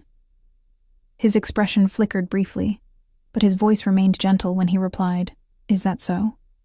Emma nodded against his shoulder. Daddy used to carry me like this when I was tired. But then he went to heaven, and Mommy had to carry me instead. But she's not as strong as you. Your mother is stronger than you know, Adrian said, his eyes finding mine over Emma's head. Just in different ways. Something in his gaze, respect, admiration, desire, made my chest tighten. This man saw me in ways Ryan never had, valued parts of me I'd forgotten existed. The thought was as terrifying as it was exhilarating. By the time we reached the house, Emma was asleep against Adrian's shoulder, her face peaceful in the gathering dusk.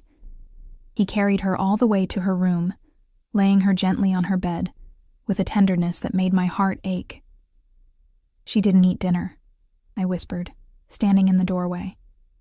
She can have something when she wakes, he replied softly, stepping back to allow me to remove her shoes and cover her with a light blanket. I pressed a kiss to her forehead before following Adrian into the hallway, closing the door partway behind us. Thank you, I said, meaning it for more than just carrying Emma. For today, for being patient. He studied me in the dim light of the hall, his expression so open and vulnerable for a moment that it stole my breath. I would wait forever if necessary, Olivia. But I hope it won't come to that. Before I could respond, a discreet cough from the end of the hallway drew our attention. One of Adrian's security men stood there, his expression apologetic but urgent. "Sir, there's a call you need to take immediately." The transformation was instantaneous. The gentleman who had carried my sleeping daughter vanished, replaced by the controlled, dangerous figure I'd first encountered at the cabin. "Excuse me," he said to me, his voice cooler, more distant. "Please, have dinner without me. I'll find you afterward if it's not too late." Without waiting for my response, he followed his security man down the hall, leaving me alone with my swirling thoughts and the growing realization that I was standing at a crossroads. Whatever choice I made in the coming days would irrevocably change the course of my life, and Emma's. The question was whether I had the courage to choose a path that led toward Adrian Costas, rather than away from him. 3 weeks passed in a strange, suspended reality. The seasons shifted deeper into autumn, painting the forests surrounding Adrian's estate in brilliant golds and crimsons. Emma settled into a routine that included lessons with Mrs. Petrov in the mornings and explorations of the grounds in the afternoons. She flourished in this environment of safety and attention, her nightmares fading, her laughter becoming more frequent. As for me, I found myself in a peculiar limbo. True to his word, Adrian had been patient, respectful, never pushing for more than conversation, shared meals, and the occasional walk through the gardens. Yet the tension between us grew with each passing day, an electric current that seemed to intensify whenever we were in the same room. I'd begun working with his art collection as he'd suggested, cataloging pieces and researching their provenance. The work gave me purpose, rekindling my passion for art history, while providing a welcome distraction from the complicated feelings I was developing for a man I should, by all rights, fear. That evening, I sat in the library updating the catalog with information on a recently acquired Modigliani sketch. The work was absorbing enough that I didn't hear Adrian enter until he spoke. "You look at home here." I glanced up to find him watching me from the doorway, something like satisfaction in his expression. He'd been away for 2 days on business I didn't ask about, and his return sent an unwelcome flutter through my chest. "The collection is impressive," I said, closing the leather-bound catalog, though I'm still not entirely convinced that Degas is authentic. A smile touched his lips, thus proving your expertise. "It's not. A very good forgery that I keep to remind myself to be thorough in my acquisitions." I laughed despite myself. "A rather expensive lesson. Some lessons are worth the price." He moved into the room, settling into the chair opposite mine. "How is Emma?" The question was part of our routine now. His genuine interest in my daughter's well-being never waned. "She's fine. Mrs. Petrov took her riding today. According to Emma, Duchess is now her horse, and she wants to know if she can have riding lessons." Adrian nodded as if this were perfectly reasonable. "I'll arrange for an instructor. There's a woman in town who specializes in teaching young children." "Adrian," I began, uncomfortable with his easy generosity. "You don't need to." "I want to," he interrupted gently. "It makes her happy. It costs me nothing but money, which I have in abundance." I fell silent, still struggling with the dynamic between us. Every time I asserted boundaries, he respected them. Every time I expressed concerns, he addressed them. He was unfailingly generous without being overbearing, attentive without being possessive. It made it increasingly difficult to hold on to my wariness. "There's been a development," he said after a moment, his tone shifting to something more serious. "With the Volkovs." My head snapped up, tension immediately coursing through me. "What kind of development?" Adrian's expression remained calm, but I'd learned to read the subtle signs of strain around his eyes. "They've made overtures suggesting a willingness to negotiate." "Negotiate what?" "I don't have what they want. They've begun to accept that possibility." He leaned forward slightly, his elbows resting on his knees, which means they're looking for alternative resolutions. Hope flared briefly. "So it could be over? We could be free to leave?" Something flickered in his eyes, hurt, quickly masked. "Is that still what you want? To leave?" The question hung in the air between us, weighted with implications. 3 weeks ago, the answer would have been an unequivocal yes. Now, I wasn't so certain. Emma was happier than I'd seen her in years. I was rediscovering parts of myself I'd thought lost forever. And, Adrian, I don't know. I admitted honestly. I just want options, for Emma's sake. He nodded slowly. I understand. And yes, if negotiations are successful, the immediate danger would be removed. You would have choices. The prospect of choices, real choices, not forced ones, should have brought only relief. Instead, it stirred a complicated mix of emotions I wasn't ready to examine too closely. What happens next? I asked, redirecting the conversation to practical matters. A meeting. Neutral ground. Terms to be discussed. Adrian's clipped sentences betrayed his distaste for the situation. I don't trust them, but I believe they're sincere in wanting to resolve this situation. It's become costly for them, drawing unwanted attention. I studied his face, noting the tension in his jaw, the carefully controlled anger in his eyes. You don't have to do this for us, I said softly. You've already done more than anyone could have expected. Adrian's gaze met mine, intense and unwavering. Everything I've done has been my choice, Olivia. A choice I would make again without hesitation. The conviction in his voice stirred something deep inside me. Over the past weeks, I'd watched him closely, looking for cracks in the facade, for signs of the dangerous criminal I'd been taught to fear. I'd seen glimpses of that man, intense phone calls, in hushed conversations with his security team, in the constant vigilance that never fully left his eyes, but I'd seen so much more as well. The man who patiently answered Emma's endless questions, who remembered how I took my coffee, who left art books on my nightstand that he thought might interest me, who looked at me when he thought I wouldn't notice, with a longing so profound it took my breath away. When is this meeting? I asked, breaking the charged silence between us. Tomorrow night. He straightened, his expression closing off slightly. I'll be leaving in the morning. The estate will be fully secured in my absence. You and Emma will be safe here. I want to go with you, I said, the words tumbling out before I'd fully formed the thought. Adrian's eyebrows rose in genuine surprise. Out of the question. It could be dangerous. These people are hunting me because of something Ryan did, I argued, a strange determination taking hold. I should be there. Maybe if they see me, talk to me directly, they'll believe I don't have what they want. Or they'll use the opportunity to take you, Adrian countered, his voice hardening. I won't risk it. It's not your risk to take, I shot back, surprising myself with my vehemence. It's mine. My life. My choice. Something dangerous flashed in his eyes, a reminder of exactly who I was arguing with. But instead of the anger I expected, his expression shifted to something like respect. Your courage is admirable, he said softly, but misplaced in this instance. These aren't men you can reason with, Olivia. They understand only power and leverage. Then I'm leverage, I insisted. Use me. Adrian was on his feet in an instant, moving with a fluid grace that belied his size. Never say that, he said, his voice dropping to a near growl. You are not a tool to be used. Not by me, not by anyone. The intensity of his reaction startled me. I stood as well, unwilling to have this conversation at a physical disadvantage. That's not what I meant. I meant that my presence could strengthen your position. Show them you're not hiding me, that there's nothing to hide.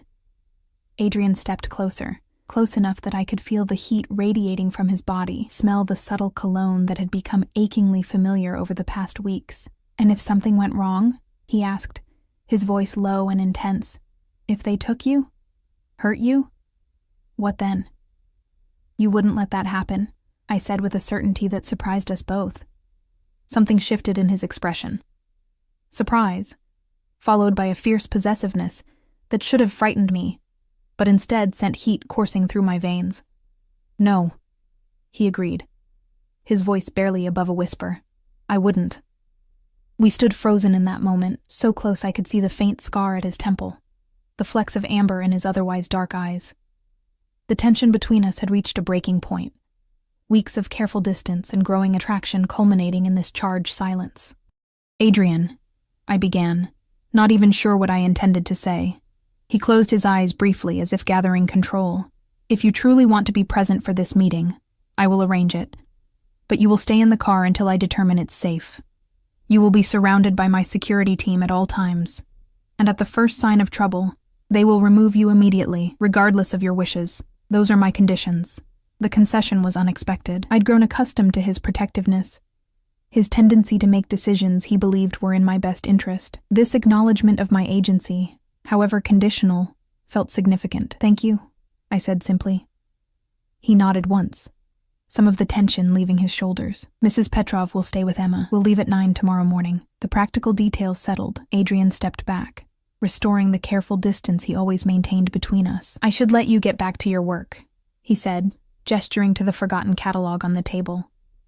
But I was suddenly weary of distance, of careful boundaries, of the unspoken currents that ran between us. "No," I said, making a decision I'd been approaching for days. "I think we should talk.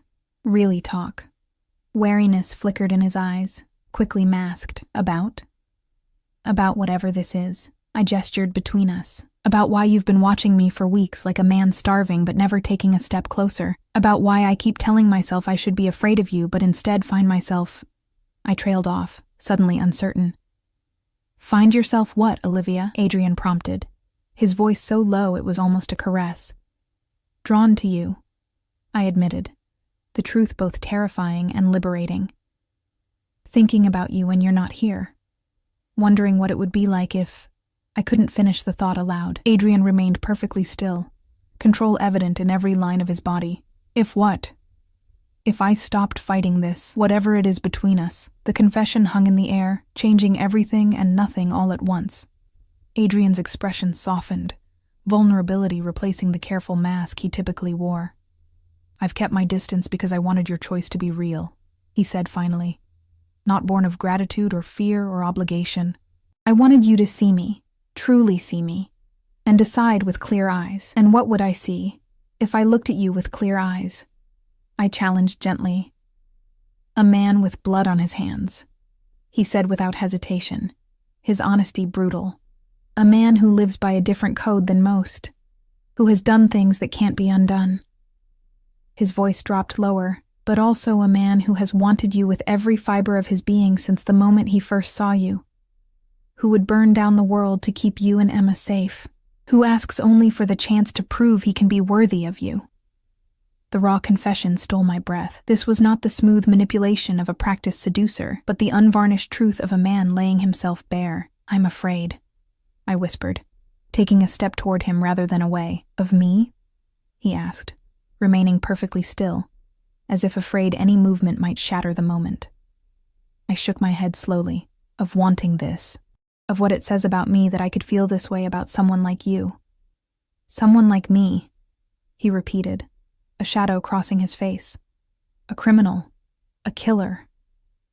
A protector," I corrected softly. "A man who carries my sleeping daughter with gentleness, who remembers how I take my coffee and leaves books he thinks I'll enjoy on my nightstand, who looks at me like I'm something precious." Something like hope flickered in his eyes, quickly tempered with caution. "I am all of those things, Olivia. The darkness and the light. I won't pretend otherwise, even to win you." I moved closer still, close enough that I would only need to lean forward slightly to touch him. "I don't want pretense. I've had enough of that to last a lifetime." "What do you want?" he asked. The question weighted with significance. "Tonight? Just this." I closed the remaining distance between us, placing my hand lightly on his chest. Even through the fabric of his shirt, I could feel the heat of him, the steady, strong beat of his heart. To stop pretending I don't feel what I feel. To stop maintaining this careful distance that's driving us both crazy. Adrian remained perfectly still beneath my touch, only the quickening of his heartbeat betraying his reaction. "And tomorrow, after the meeting, when you have real choices again?" "I don't know," I admitted honestly. "I can't promise you forever, Adrian. Not yet. But I'm not running anymore. Not from the Volkovs, not from you, not from whatever this is between us." He raised his hand slowly, telegraphing his movement as if giving me time to withdraw, and brushed a strand of hair from my face. The simple contact sent electricity racing across my skin. "That's enough," he said softly. "For now, that's more than enough." The air between us charged with possibility, with unspoken desire held carefully in check. I knew with absolute certainty that he would not take the final step, that despite the hunger evident in his eyes, he would wait for me to close the remaining distance, so I did. The press of my lips against his was tentative at first, an exploration rather than a surrender. Adrian remained still for a heartbeat before responding with exquisite restraint, his kiss gentle despite the tension radiating from his body. When we parted, his eyes had darkened, desire warring with his rigid self-control. "Olivia," he breathed, my name a question and a prayer. "Just kiss me," I whispered. "Stop thinking so much." A ghost of a smile touched his lips before he obliged, his hand coming up to cradle my face as he kissed me again, deeper this time, with an intensity that made my knees weak. I grasped his shoulders for support, shocked by the solid strength beneath my fingers, by the heat that pooled low in my belly at his touch. When we finally separated, both breathing harder, I saw something close to wonder in his expression. "We should stop," he said, though his body language suggested otherwise. "Before this goes further than you're ready for." The consideration in his words, his continuous prioritization of my comfort over his obvious desire, cemented something that had been building for weeks. This man, dangerous as he might be to others, would never harm me, would never take what wasn't freely given. "You're right," I conceded, though it cost me to step back. "Tomorrow will be complicated. We should be clear-headed." Adrian nodded, visibly gathering his control. "The meeting is set for 8 o'clock. We'll need to leave early to ensure everything is in place." The shift back to practical matters helped cool the heat between us, though the underlying current remained. "I should check on Emma," I said, needing some distance to process what had just happened. "Of course." Adrian stepped back, giving me space. "I'll see you at dinner?" I nodded, already moving toward the door. At the threshold, I paused, looking back at him. "Adrian?" "Yes?" "I don't regret it. Just so you know." Something like joy flashed across his face before settling into that small, private smile I'd come to treasure. "Neither do I, Olivia. Not for a moment." The next morning arrived with a sense of foreboding that not even the memory of Adrian's kiss could dispel. I dressed carefully in clothes laid out by Mrs. Petrov, a simple yet elegant navy dress and matching jacket that made me look more sophisticated than I felt. Emma was still sleeping when I checked on her, her face peaceful in the early morning light. I pressed a kiss to her forehead, inhaling her sweet scent and silently promising to return safely. "She'll be fine," Mrs. Petrov said from the doorway, her usually stern expression softened with understanding. "The house is secure, and I will not leave her side," I nodded, grateful for her steady presence. "Thank you. For everything." She surprised me with a brief embrace. "Be careful today," she murmured before releasing me. "And remember who you are dealing with, all of them." The warning was gentle but clear, a reminder not to let my growing feelings for Adrian blind me to the reality of his world.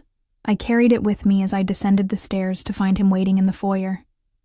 Adrian looked every inch the powerful businessman in a perfectly tailored dark suit, his expression inscrutable. Only his eyes betrayed any hint of our encounter the night before, a momentary softening when they met mine. "Ready?" he asked simply.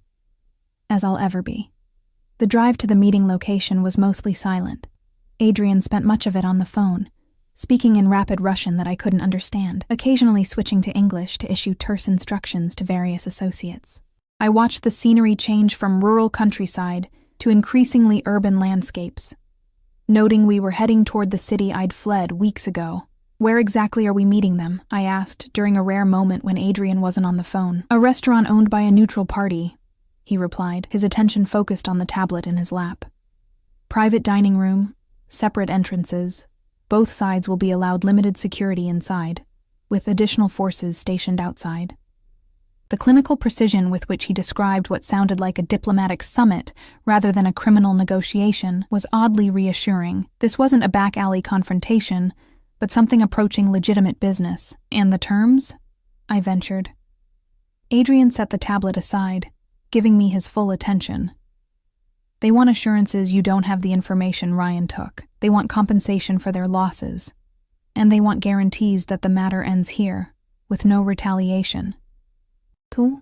"What kind of assurances could possibly satisfy them?" I asked, the worry that had been simmering all morning bubbling to the surface. If they don't believe me, they won't be speaking to you directly. Adrian interrupted firmly. Your presence will be revealed only if absolutely necessary, and only under conditions I deem acceptable.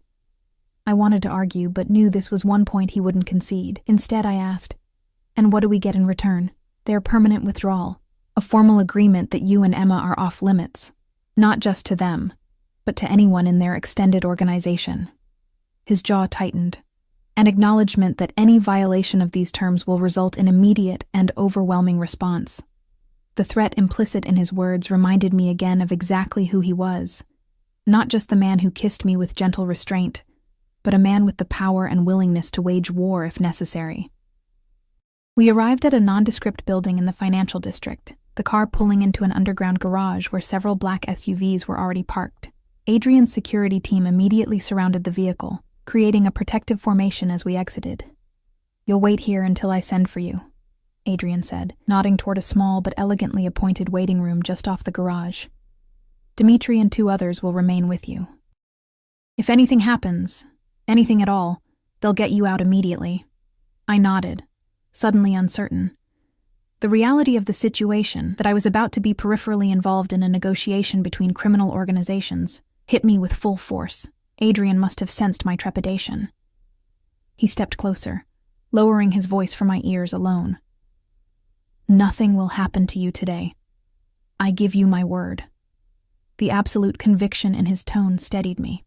I reached out impulsively, straightening his already perfect tie. Be careful, I said softly. Something fierce and possessive flashed in his eyes. Without warning, he pulled me closer, kissing me with the intensity that left me breathless. It was nothing like the restrained kiss we'd shared the night before. This was claiming, marking, a declaration of intent. When he released me, his eyes were dark with promise. When this is over, he said, his voice low and intimate, we're going to continue what we started last night. Before I could respond, he was gone, striding toward the elevator with his security team flanking him. I watched until the doors closed behind him, my heart racing with a complex mixture of fear, anticipation, and something dangerously close to love. Dimitri, Adrian's most trusted security man, ushered me into the waiting room with professional courtesy.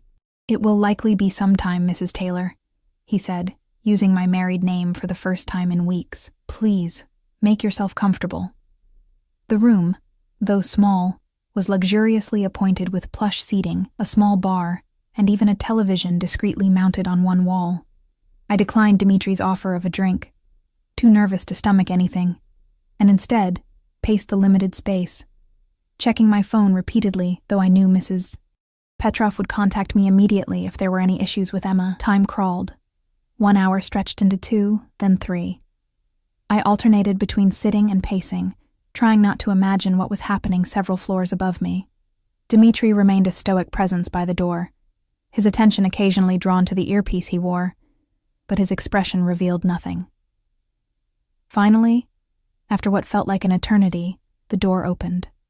I looked up expectantly, but instead of Adrian, a different security man entered. He conferred briefly with Dimitri in hushed tones before they both turned to me.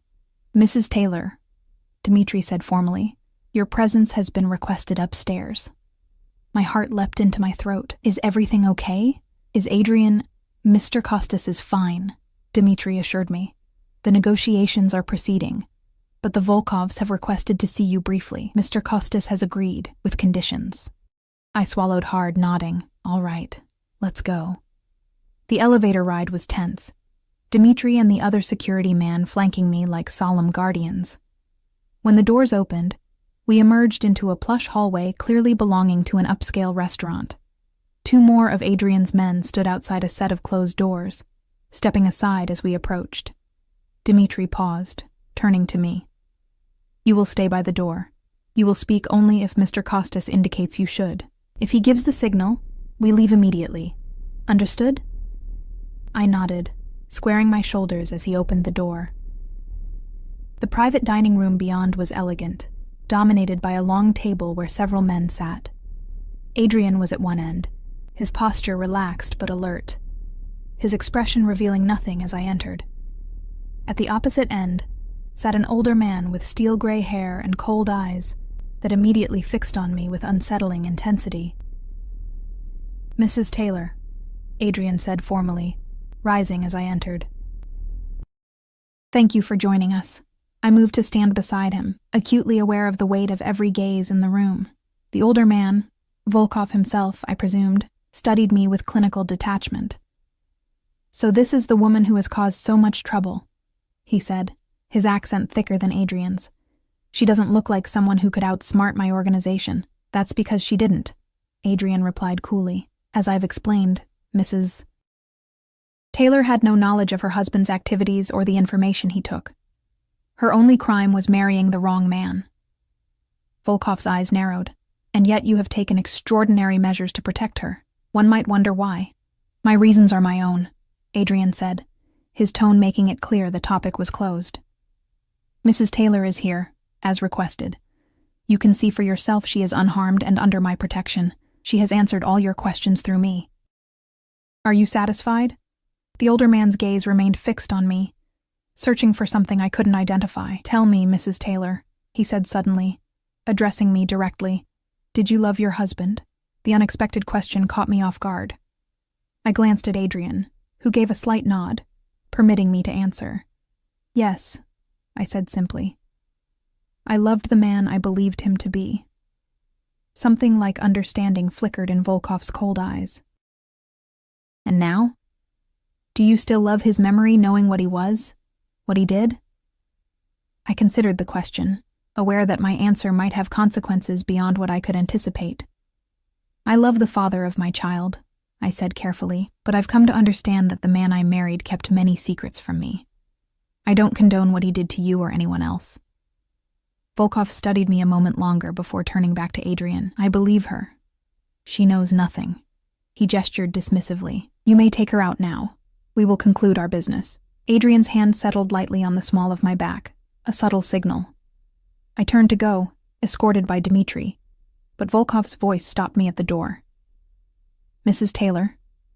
I turned, meeting his cold gaze directly. "Choose more wisely this time," he said, his eyes flicking meaningfully to Adrian.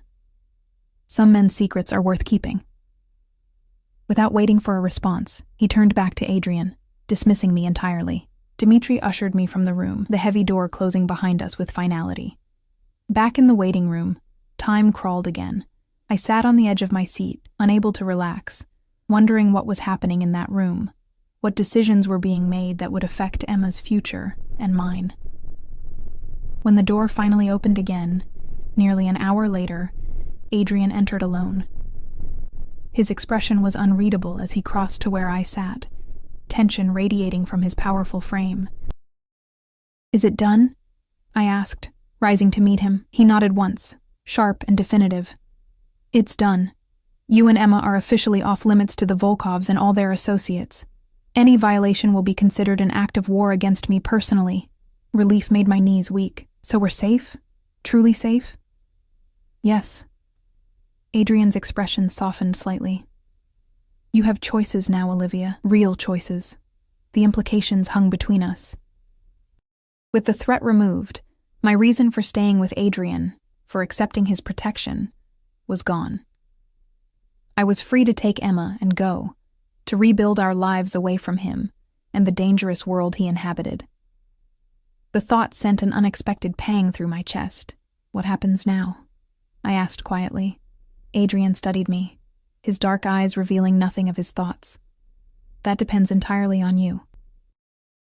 In that moment, standing in a luxury waiting room beneath a restaurant where criminal enterprises had just negotiated peace, I realized with perfect clarity what I wanted. The past weeks had changed me, had shown me not just who Adrian Costas was, but who I could be with him. Strong. Valued. Seen. "Take me home," I said simply. Something like hope flickered in Adrian's eyes, quickly tempered with caution. "Home!" I stepped closer, close enough to see the faint scar at his temple, the tiny lines at the corners of his eyes, the pulse beating steadily at his throat. "To Emma. To the estate. To wherever you are." I took a deep breath, gathering courage. I choose you, Adrian. Not because I need your protection now, but because I want to see where this leads. Because when you look at me, I feel truly seen for the first time in years." The control he maintained so rigidly cracked, raw emotion flooding his expression. "Olivia," he breathed, my name a prayer on his lips. "Are you certain?" "I need you to be certain. I'm certain that I want to try," I said honestly. "I can't promise forever yet, but I can promise today and tomorrow and the day after that. I can promise to be honest about what I feel, what I want. I can promise not to run from this, from us." Adrian reached out slowly, giving me time to withdraw, and cradled my face in his hands. "For a man who has everything," he said softly, "you are the only thing I have ever truly wanted." The simple declaration undid me.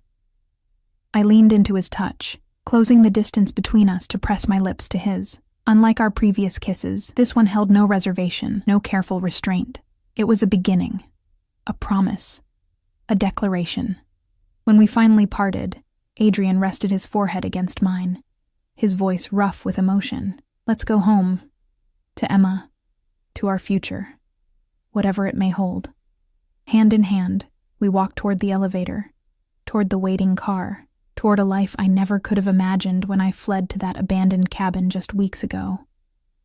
A life with a man who had been a stranger, then a protector, and now something much more complex and precious. I didn't know what tomorrow would bring. I didn't know if the peace Adrian had negotiated would last forever, or if other threats might emerge from his complicated world. I didn't know if the growing feelings in my heart would ultimately blossom into the kind of love that lasts a lifetime. But for the first time since Ryan's death, perhaps for the first time in my adult life, I was choosing my own path, eyes wide open, heart unguarded. And as Adrian's hand tightened around mine, his dark eyes filled with a tenderness reserved only for me, I knew with absolute certainty that I was finally exactly where I was meant to be. Not hiding, not running, but found, at last, by a man who had been searching for me all along.